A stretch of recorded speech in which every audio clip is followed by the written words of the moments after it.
একজন মানুষ মাত্র 6 মাসে হারিয়ে ফেলল তার চাকরি, সম্মান, বন্ধু আর জীবনের সব স্বপ্ন। লোকেরা বলল, আল্লাহ যদি তোমার সঙ্গে থাকতেন তাহলে তোমার এই অবস্থা হতো না। কিন্তু সেই মানুষটি শুধু মাথা নিচু করে বলেছিল, আমি এখনো পুরো গল্পটা দেখিনি, তাই আল্লাহর ফয়সালা নিয়ে অভিযোগ করার অধিকারও আমার নেই। বছরখানেক পর যারা তাকে নিয়ে হাসত তারাই একদিন বলবে, এত বড় নেয়ামত কিভাবে পেলে? আর সে শুধু একটি উত্তর দেবে, আমি কিছুই করিনি, শুধু ধৈর্য ধরেছিলাম। শীতের এক কুয়াশা ভেজা ভোর, ফজরের আজানের ধ্বনি পুরো শহরে ছড়িয়ে পড়ছে। একটি পুরনো মসজিদের প্রথম কাতারে দাঁড়িয়ে আছে একজন যুবক। তার নাম সালেহ। মুখে ক্লান্তির ছাপ, চোখের নিচে কালো দাগ। দেখলেই বোঝা যায় অনেক রাত সে ঘুমায়নি। কিন্তু তাকবীরে তাহরিমা বলার সঙ্গে সঙ্গেই তার মুখে এমন প্রশান্তি নেমে এলো যেন পৃথিবীর সব দুশ্চিন্তা সিজদার মাটিতে গলে গেছে। সালাত শেষে অন্য সবাই চলে গেল, সালেহ একা বসে রইল, হাতে কুরআন। আজ তার তিলাওয়াত থেমে গেল একটি আয়াতে। আর যে ব্যক্তি আল্লাহর উপর ভরসা করে তার জন্য আল্লাহই যথেষ্ট। সে ধীরে ধীরে আয়াতকে আবার পড়ল, তারপর চোখ বন্ধ করে ফিসফিস করে বলল, হে আল্লাহ, আমি বুঝতে পারছি না আপনি কি পরিকল্পনা করেছেন, কিন্তু আমি জানি, হে আল্লাহ, আপনার পরিকল্পনা আমার পরিকল্পনার চেয়ে অনেক উত্তম। সে তখনও জানত না আজ থেকেই তার জীবনের সবচেয়ে কঠিন অধ্যায় শুরু হতে যাচ্ছে। সালেহ একটি আন্তর্জাতিক আমদানি রপ্তানি প্রতিষ্ঠানে হিসাব বিভাগের কর্মকর্তা ছিল। অফিসে তার একটি পরিচয় ছিল, যে মানুষটাকে টাকা দিয়ে কেনা যায় না। অনেকেই এটাকে প্রশংসা হিসেবেও বলতো, আবার অনেকেই এটাকে সমস্যা মনে করত। কারণ প্রতিষ্ঠানের কয়েকজন কর্মকর্তা দীর্ঘদিন ধরে গোপনে আর্থিক অনিয়ম করছিল। সালেহ বিষয়টি বুঝতে পারলেও কোনো অভিযোগ করেনি। সে শুধু নিজের দায়িত্ব সততার সঙ্গে পালন করত। প্রতিদিন অফিসে যাওয়ার আগে সে একটি দোয়া পড়ত, হাসবি আল্লাহু লা ইলাহা ইল্লাহু আলাইহি তাওয়াক্কালতু। তার বিশ্বাস ছিল যে দিনটি আল্লাহর নামে শুরু হয় সেদিন কখনো ক্ষতির দিন হতে পারে না। একদিন বিকেলে অফিসে জরুরি সভা ডাকলেন ব্যবস্থাপনা পরিচালক। সবাই উপস্থিত। পরিবেশ অস্বাভাবিক, কেউ কথা বলছে না। টেবিলের উপর মোটা একটি অডিট রিপোর্ট। ম্যানেজার গম্ভীর কণ্ঠে বললেন, কোম্পানির প্রায় 1 কোটি টাকার হিসেব মিলছে না। ঘর নিস্তব্ধ। হঠাৎ তিনি আরেকটি ফাইল খুললেন। সেখানে একটি ডিজিটাল অনুমোদনের তালিকা। সবশেষে লেখা, অনুমোদনকারী সালেহ। সালেহ যেন নিজের কানকেও বিশ্বাস করতে পারছিল না। সে উঠে দাঁড়ালো। স্যার, এটা অসম্ভব, আমি এই অনুমোদন দিইনি। ম্যানেজার ঠান্ডা গলায় বললেন, সিস্টেমে আপনার আইডি ব্যবহার হয়েছে, কেউ আমার আইডি ব্যবহার করেছে, সেটা তদন্তে দেখা যাবে। সেদিনই তাকে সাময়িক বরখাস্ত করা হলো। অফিস থেকে বের হওয়ার সময় যাদের সঙ্গে প্রতিদিন হাসি মুখে কথা হতো তারা আজ চোখ ফিরিয়ে নিল। কেউ কাছে এলো না, কেউ জিজ্ঞেসও করল না, তুমি সত্যি এটা করেছ? মানুষের বিচার খুব দ্রুত হয়, প্রমাণের আগেই রায় দিয়ে দেয়। মাগরিবের পর সালেহ সরাসরি মসজিদে চলে গেল। মসজিদ প্রায় খালি। এক কোণে বসেছিলেন বৃদ্ধ ইমাম। তিনি সালেহকে দেখে বললেন, আজ তোমাকে খুব ভাঙা লাগছে। সালেহ অনেকক্ষণ চুপ থাকার পর সব খুলে বলল। ইমাম মনোযোগ দিয়ে শুনলেন, তারপর কুরআনের একটি আয়াত তিলাওয়াত করলেন। হতে পারে তোমরা কোনো বিষয় অপছন্দ করছো, অথচ তা তোমাদের জন্য কল্যাণকর। আর হতে পারে তোমরা কোনো বিষয় ভালোবাসছো, অথচ তা তোমাদের জন্য অকল্যাণকর। আল্লাহ জানেন আর তোমরা জানো না। ইমাম বললেন, সালেহ, এই আয়াত মুখস্থ করা সহজ, কিন্তু নিজের জীবনে নেমে এলে এটাকে বিশ্বাস করা কঠিন। সালেহ নিচু স্বরে বলল, হুজুর, আমি চেষ্টা করব। দিন কেটে যেতে লাগলো। 1 সপ্তাহ, 2 সপ্তাহ, তারপর 1 মাস। তদন্ত শেষ হলো, কিন্তু প্রকৃত অপরাধীরা নিজেদের প্রভাব ব্যবহার করে সব দোষ সালেহের উপর চাপিয়ে দিল। আদালতে মামলা না গেলেও কোম্পানি তাকে স্থায়ীভাবে চাকরিচ্যুত করল। একটি চিঠি, কয়েকটি লাইন, আর তার বহু বছরের সুনাম যেন মুহূর্তেই শেষ। চাকরি হারানোর পর সে নতুন কাজ খুঁজতে লাগল। কিন্তু যেখানে যায় সবাই আগের প্রতিষ্ঠানের তথ্য দেখে প্রশ্ন করে, আপনার বিরুদ্ধে তো আর্থিক অনিয়মের অভিযোগ ছিল। সে একই উত্তর দেয়, অভিযোগ ছিল, কিন্তু আমি নির্দোষ। তবুও কেউ তাকে নেয় না। 2 মাস পর তার সঞ্চয় প্রায় শেষ। সে নিজের প্রিয় বইগুলোর কিছু বিক্রি করে দিল, পুরনো ঘড়িটাও বিক্রি করল। তবুও কারো কাছে হাত পাতল না, কারণ সে জানত রিজিক মানুষের হাতে নয়, আল্লাহর হাতে।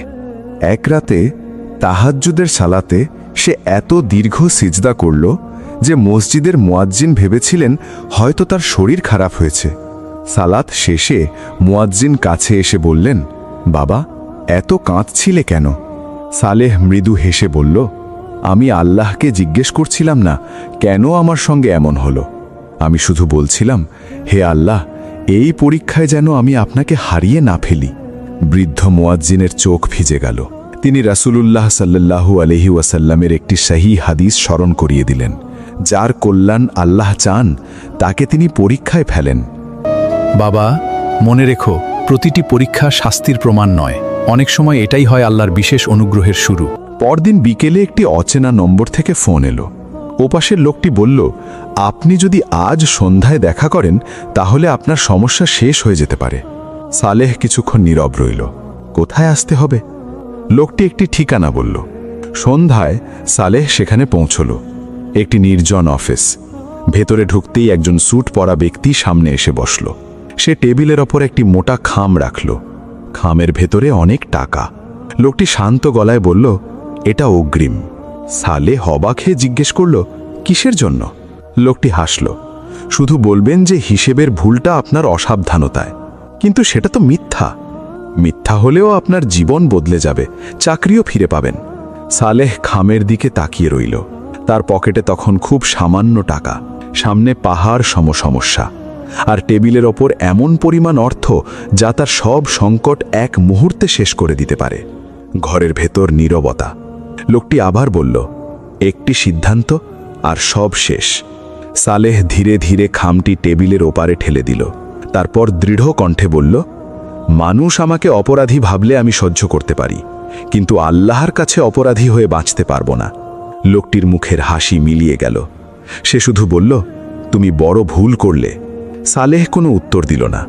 সে উঠে দরজার দিকে হাঁটতে শুরু করল। কিন্তু সে জানত না, ঘরের এক কোণে থাকা কালো কাঁচের ওপাশ থেকে একজন মানুষ শুরু থেকে শেষ পর্যন্ত তার প্রতিটি কথা শুনছিলেন। আর সেই অচেনা মানুষটির একটি সিদ্ধান্তই কয়েক মাস পর সালেহের পুরো জীবন বদলে দেবে।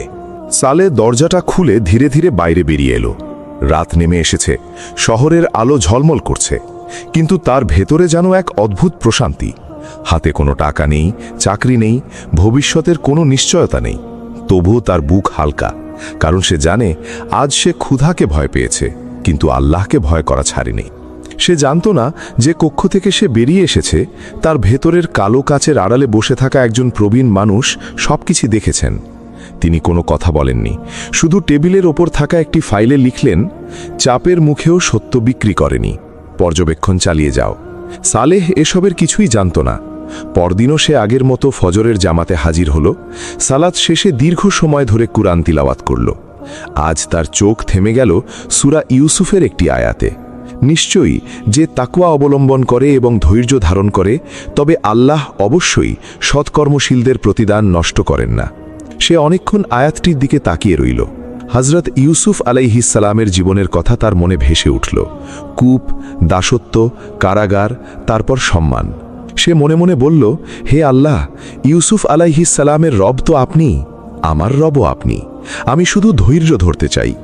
দিন গড়াতে লাগল। 3 মাস পার হয়ে গেল। সালেহ প্রতিদিন কোথাও না কোথাও চাকরির আবেদন করত, কখনো ইন্টারভিউ পর্যন্ত যেত, কিন্তু শেষ মুহূর্তে আগের প্রতিষ্ঠানের অভিযোগের কথা শুনে সবাই পিছিয়ে যেত। একদিন একটি প্রতিষ্ঠানের পরিচালক সরাসরি বললেন, আমরা আপনার যোগ্যতা নিয়ে সন্দেহ করছি না, কিন্তু আপনার অতীত নিয়ে ঝুঁকি নিতে পারছি না। সালেহ শুধু বলল, আল্লাহ আপনার জন্য সহজ করুন। সে কোনো তর্ক করল না, রাগও করল না। সেদিন দুপুরে প্রচণ্ড রোদ। পকেটে ছিল শেষ কয়েকটি নোট। একটি হোটেলের সামনে দাঁড়িয়ে সে ভাবল, আজ কি খাবে নাকি এই টাকাটা আগামীকালের জন্য রেখে দেবে। ঠিক তখন পাশের মসজিদ থেকে জোহরের আজান ভেসে এলো। সে হোটেলে না গিয়ে মসজিদে ঢুকে পড়ল। সালাত শেষে ইমাম একটি হাদিস পড়ছিলেন। রাসূলুল্লাহ সাল্লাল্লাহু আলাইহি ওয়াসাল্লাম বলেছেন, যদি তোমরা আল্লাহ ওর উপর যথাযথ তাওয়াক্কুল করতে, তবে তিনি তোমাদের এমনভাবে রিজিক দিতেন যেমন তিনি পাখিদের রিজিক দেন। তারা সকালে খালি পেটে বের হয় এবং সন্ধ্যায় ভরা পেটে ফিরে আসে। হাদিসটি শুনে সালেহের চোখ ভিজে উঠল। সে ভাবল, পাখিরাও তো বাসায় বসে থাকে না, তারা বের হয়, চেষ্টা করে, তারপর আল্লাহ তাদের রিজিক দেন। সেদিন থেকে সে নিজের হতাশাকে আর বসে থাকতে দিল না, আরও বেশি চেষ্টা শুরু করল। এদিকে যাদের কারণে সালেস চাকরি হারিয়েছিল তারা ধীরে ধীরে অস্থির হয়ে উঠছিল, কারণ প্রতিষ্ঠানের বিরুদ্ধে স্বাধীন ফরেনসিক অডিট শুরু হয়েছে। তারা বুঝতে পারছিল সত্য বেশি দিন চাপা থাকবে না। তাদের একজন বলল, সালেহ যদি মুখ খোলে? অন্যজন উত্তর দিল, ও খুলবে না, ও আমাদের মতো না। তৃতীয়জন বলল, তবু ওকে নজরে রাখো। এক সন্ধ্যায় সালেহকে আবার একটি অচেনা নম্বর থেকে ফোন করা হলো। আপনি কি আজ রাত 8টায় দেখা করতে পারবেন? আপনি কে? দেখা হলে পরিচয় দেব। সালেহ কিছুক্ষণ ভেবে সম্মতি দিল। নির্ধারিত জায়গাটি ছিল শহরের এক পুরনো লাইব্রেরির পাশে ছোট্ট একটি অফিস। ভেতরে ঢুকতেই সে দেখল মাঝবয়সী এক ব্যক্তি বসে আছেন। লোকটি বললেন, বসুন। কিছুক্ষণ নীরবতা। তারপর তিনি জিজ্ঞেস করলেন, আপনি কি সত্যিই জানতেন না যে আপনাকে ফাঁসানো হবে? সালেহ উত্তর দিল, আমি অনিয়ম টের পেয়েছিলাম, কিন্তু প্রমাণ ছাড়া কাউকে অভিযুক্ত করতে চাইনি। আপনার বিরুদ্ধে যারা ষড়যন্ত্র করেছে তাদের শাস্তি দেখতে চান? সালেহ একটু ভেবে বলল, আমি সত্য প্রকাশক এটাই চাই, প্রতিশোধ চাই না। লোকটির চোখে বিস্ময়ের ছাপ ফুটে উঠল। তিনি ড্রয়ারের ভেতর থেকে একটি কাগজ বের করলেন। এটি পড়ুন। সালেহ পড়ে দেখল এটি একটি গোপন তদন্ত সংস্থার পরিচয়পত্র। লোকটি বললেন, আমরা কয়েক মাস ধরে পুরো বিষয়টি পর্যবেক্ষণ করছি। তাহলে আপনারা জানেন আমি নির্দোষ? আমরা জানি, কিন্তু আদালতে সত্য প্রতিষ্ঠার জন্য প্রমাণ লাগে, অনুভূতি নয়। সালেহ মাথা নাড়ল। লোকটি আরও বললেন, আপনাকে নিয়ে আরেকটি বিষয় আমাদের অবাক করেছে। কি? আপনাকে 2 বার ঘুষের প্রস্তাব দেওয়া হয়েছে, 2 বারই আপনি ফিরিয়ে দিয়েছেন। সালেহ মৃদু হেসে বলল, হারাম টাকা দিয়ে সমস্যা শেষ হয় না, শুধু পরীক্ষা বদলে যায়। লোকটি কিছুক্ষণ চুপ করে রইলেন। তারপর বললেন, আপনার মতো মানুষ এখন খুব কম দেখা যায়। সেদিন বিদায় নেওয়ার আগে লোকটি শুধু একটি কথা বললেন, আর কিছুদিন ধৈর্য ধরুন। কতদিন?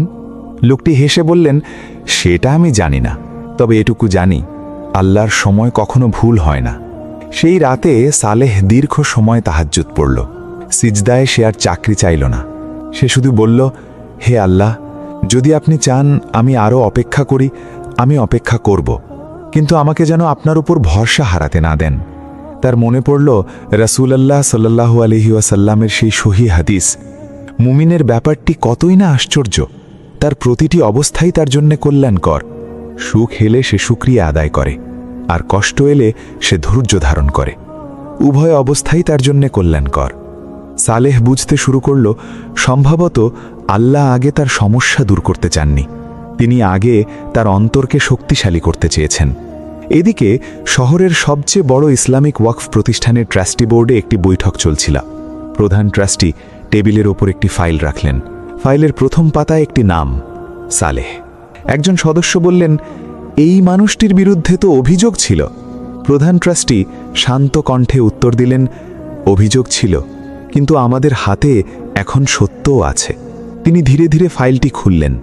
প্রতিটি নথি, প্রতিটি সাক্ষ্য, প্রতিটি ডিজিটাল প্রমাণ একটি বিষয়ই প্রমাণ করছিল, সালেহ শুধু নির্দোষ নন, বরং তিনি এমন একজন মানুষ যিনি নিজের ভবিষ্যৎ হারানোর ঝুঁকি নিয়েও সত্যকে বিক্রি করেননি।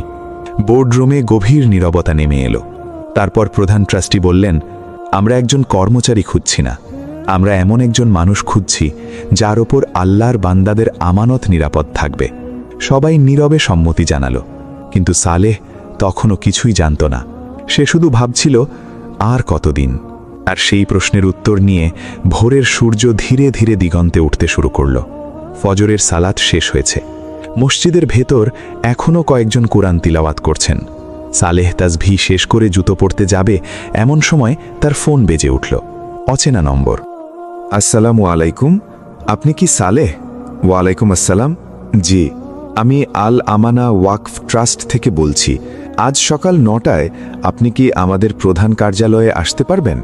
সালেহ শান্ত কণ্ঠে বলল, ইনশাল্লাহ আসব। ফোন কেটে যাওয়ার পর সে কোনো অনুমান করল না। সে শুধু 2 হাত তুলে দোয়া করল, হে আল্লাহ, আপনি আমার জন্য যা উত্তম সেটাই সহজ করে দিন। সকাল 9টা। বড় একটি ভবনের সামনে দাঁড়িয়ে আছে সালেহ। তাকে সরাসরি ট্রাস্টি বোর্ডের কক্ষে নিয়ে যাওয়া হলো। ভেতরে 5 জন সদস্য বসে আছেন। সবার সামনে একটি মোটা ফাইল। প্রধান ট্রাস্টি বললেন, সালেহ, আজ আমরা আপনার সাক্ষাৎকার নেব না। আজ আমরা আপনাকে একটি সত্য জানাতে চাই। সালেহ নীরবে বসে রইল। প্রধান ট্রাস্টি ফাইল খুললেন। গত 6 মাস ধরে আমরা আপনার বিষয়ে স্বাধীন তদন্ত করেছি। সালেহ অবাক হয়ে তাকালো। আমার বিষয়ে? জি, কারণ আমাদের প্রতিষ্ঠানের অর্থ পরিচালনার দায়িত্ব এমন কাউকে দিতে পারি না যার চরিত্র যাচাই করা হয়নি। তিনি এক একে নথি দেখাতে লাগলেন। ফরেনসিক অডিট রিপোর্ট, সার্ভারের লগ, সিসিটিভি বিশ্লেষণ, ডিজিটাল সিগনেচারের কারিগরি প্রতিবেদন, সব কিছু একটিই প্রমাণ করল সালেহের আইডি হ্যাক করে তার নামে ভুয়া অনুমোদন দেওয়া হয়েছিল। প্রধান ট্রাস্টি বললেন, আপনি যেদিন বরখাস্ত হয়েছিলেন সেদিন আপনি অপরাধী ছিলেন না, আপনি ছিলেন একটি ষড়যন্ত্রের শিকার। সালেহের চোখ ভিজে উঠল, কিন্তু সে একটিও কথা বলল না। এরপর প্রধান ট্রাস্টি আরেকটি কাগজ সামনে রাখলেন। এটি সেই দিনের প্রতিবেদন যেদিন আপনাকে ঘুষের প্রস্তাব দেওয়া হয়েছিল। সালেহ বিস্মিত, আপনারা সেটা জানতেন? প্রধান ট্রাস্টি মৃদু হেসে বললেন, যে কক্ষে আপনি টাকা ফিরিয়ে দিয়েছিলেন সেই কক্ষের অন্য পাশে আমরাই ছিলাম। সালেহ স্তব্ধ। তিনি বললেন, আমরা আপনার জ্ঞান পরীক্ষা করিনি, আমরা আপনার ঈমান, আমানতদারিতা এবং তাকওয়া পর্যবেক্ষণ করেছি। তারপর তিনি রাসূলুল্লাহ সাল্লাল্লাহু আলাইহি ওয়াসাল্লামের একটি সহিহ হাদিস স্মরণ করিয়ে দিলেন, সত্যবাদিতা নেকির দিকে নিয়ে যায়, আর নেকি জান্নাতের দিকে নিয়ে যায়। একজন মানুষ সত্য বলতে বলতে আল্লাহর কাছে সত্যবাদী হিসেবে লিখিত হয়, আর মিথ্যা পাপের দিকে নিয়ে যায়, আর পাপ জাহান্নামের দিকে নিয়ে যায়। তিনি বললেন, আপনি চাকরি হারিয়েছেন কিন্তু সত্য হারাননি। আর আমরা এমন একজন মানুষই খুঁজছিলাম। টেবিলের ওপর একটি খাম রাখা হলো। সালে খুলে দেখল, নিয়োগপত্র, পদ প্রধান আর্থিক তত্ত্বাবধায়ক, বেতন আগের চাকরির 4 গুণ, সঙ্গে একটি শর্ত লেখা ছিল, এই প্রতিষ্ঠানের প্রতিটি সম্পদ আল্লাহর আমানত হিসেবে পরিচালনা করতে হবে। সালেহের চোখ বেয়ে অশ্রু গড়িয়ে পড়ল। সে শুধু বলল, আলহামদুলিল্লাহ।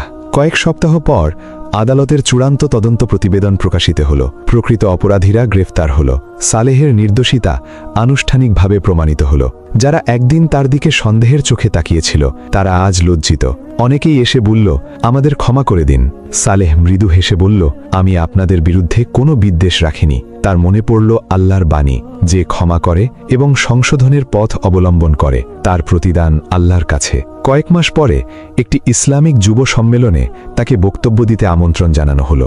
হল ভর্তি তরুণ, সবাই জানতে চায়, আপনি কিভাবে এত বড় বিপদে ভেঙে পড়লেন না? সালেহ মাইক্রোফোনের সামনে দাঁড়িয়ে কিছুক্ষণ নীরব রইল, তারপর বলল, আমি ভেঙেছিলাম। হলরুম নিস্তব্ধ। সে আবার বলল, হ্যাঁ, আমি কেঁদেছি, অনেক রাত কেঁদেছি, কিন্তু একটি কাজ কখনো করিনি, আল্লাহর বিরুদ্ধে অভিযোগ করিনি। সে বলল, আমি বুঝেছি, ধৈর্য মানে চোখের পানি না ফেলা নয়, ধৈর্য মানে কাঁদতে কাঁদতেও আল্লাহর ওপর ভরসা না হারানো। তারপর সে সূরা আশ-শারাহ থেকে তিলাওয়াত করল, নিশ্চয়ই কষ্টের সাথেই রয়েছে স্বস্তি, নিশ্চয়ই কষ্টের সাথেই রয়েছে স্বস্তি। সে বলল, আমি এই আয়াতের তাফসির বইয়ে পড়েছিলাম, কিন্তু জীবনে এসে এর অর্থ অনুভব করেছি। এরপর সে রাসূলুল্লাহ সাল্লাল্লাহু আলাইহি ওয়াসাল্লামের একটি সহিহ হাদিস শোনাল, যদি তোমরা আল্লাহর উপর যথাযথ তাওয়াক্কুল করতে তবে তিনি তোমাদের এমনভাবে রিজিক দিতেন যেমন তিনি পাখিদের রিজিক দেন। তারা সকালে খালি পেটে বের হয় এবং সন্ধ্যায় ভরা পেটে ফিরে আসে। সালেহ বলল, পাখি বাসায় বসে রিজিকের অপেক্ষা করে না, আমিও করিনি। আমি চেষ্টা করেছি, দরজায় দরজায় গেছি, বারবার প্রত্যাখ্যাত হয়েছি, কিন্তু ফল আল্লাহর হাতে ছেড়ে দিয়েছিলাম। একজন তরুণ দাঁড়িয়ে প্রশ্ন করল, ভাই, যদি আল্লাহ দেরি করেন? সালেহ মৃদু হেসে বলল, আল্লাহ দেরি করেন না, তিনি সঠিক সময় দেন, আমরা শুধু সময়টা বুঝতে পারি না। তারপর সে সূরা আল বাকারার আয়াতটি পড়ল, হতে পারে তোমরা কোনো বিষয় অপছন্দ করছো, অথচ তা তোমাদের জন্য কল্যাণকর। আল্লাহ জানেন আর তোমরা জানো না। বছরখানেক পর সালেহ আবার সেই পুরনো মসজিদের প্রথম কাতারে দাঁড়িয়ে আছে। সব কিছু বদলে গেছে। চাকরি বদলেছে, মানুষের দৃষ্টিভঙ্গি বদলেছে, জীবনের অবস্থা বদলেছে, কিন্তু একটি জিনিস বদলায়নি, ফজরের পর তার দীর্ঘ সিজদা। আজও সে একইভাবে কাঁদছে, তবে আজ তার কান্না অভিযোগের নয়, শুকরিয়ার। সিজদায় সে শুধু বলল, হে আল্লাহ, যেদিন আমি ভেবেছিলাম আপনি আমার সব দরজা বন্ধ করে দিয়েছেন, সেদিন আপনি আসলে আমাকে এমন একটি দরজার দিকে নিয়ে যাচ্ছিলেন যেটা আমি কল্পনাও করতে পারিনি। আপনি আমার দোয়া শুধু কবুল করেননি, আমার দোয়ার চেয়েও উত্তম কিছু দিয়েছেন। আলহামদুলিল্লাহ। মসজিদের জানালা দিয়ে সকালের সূর্যের আলো ভেতরে পড়ছিল। সেই আলো যেন একটি সত্যকে আরও স্পষ্ট করে দিচ্ছিল। আল্লাহর পরিকল্পনা কখনো ভুল হয় না। আমরা শুধু পুরো গল্পটা একসঙ্গে দেখতে পাই না। তাই মনে রাখুন, যদি আজ আপনার জীবন অন্ধকারে ঢেকে যায়, যদি মানুষ আপনাকে ভুল বোঝে, যদি হালাল পথে চলতে গিয়ে ক্ষতির মুখোমুখি হন, তবুও আল্লাহর ওপর ভরসা ছাড়বেন না। কারণ কোরআনের প্রতিশ্রুতি সত্য। নিশ্চয়ই আল্লাহ ধৈর্যশীলদের সঙ্গে আছেন। এবং রাসূলুল্লাহ সাল্লাল্লাহু আলাইহি ওয়াসাল্লাম বলেছেন, মুমিনের ব্যাপারটি কতই না আশ্চর্য, তার প্রতিটি অবস্থাই তার জন্য কল্যাণ। কষ্টে ধৈর্য ধরলে সেটিও তার জন্য কল্যাণ। আল্লাহ আমাদের এমন ঈমান দান করুন যাতে পরীক্ষার সময় আমরা ফলাফল নয় তার ওপর ভরসা করতে শিখি। কারণ ধৈর্যের পরে যখন পর্দা সরে যায়, তখনই বোঝা যায় আল্লাহর প্ল্যান সবসময় সেরা। আমিন।